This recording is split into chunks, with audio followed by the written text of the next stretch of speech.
June is all done, so who in the world would think it's time to talk about strawberries again? But it is. So strawberries for the next year are planted this year.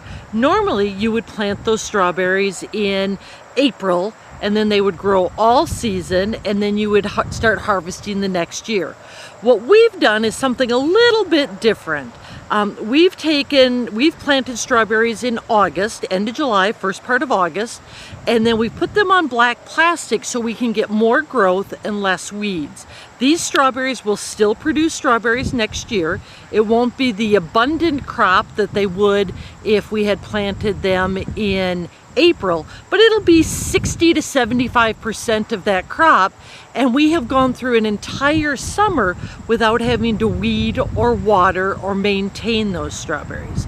So the strawberries that you picked this season, if you were out here for the U-pick, we'll have some of those next season, but we've got a whole new acre of strawberries back out at the front of the farm where it's easy to get to.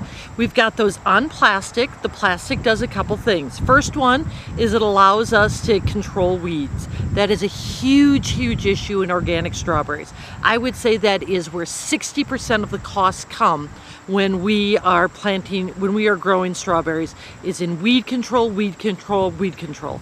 A conventional strawberry grower can spend a couple $100, spray several acres, not hundreds of acres, several acres of strawberries, and control the weeds. They can control funguses, they can control insects. We don't have any of those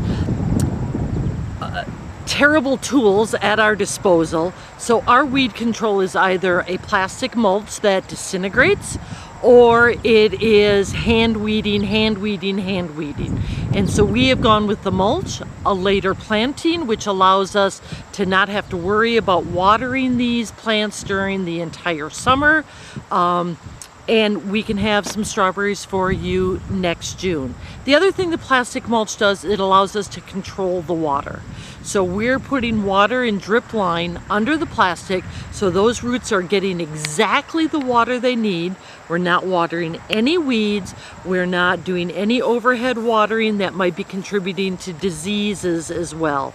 So the plastic allows us to do a better job of controlling the amount of water that a strawberry plant actually needs. So look for strawberries next June, but realize next June's plants were planted this July.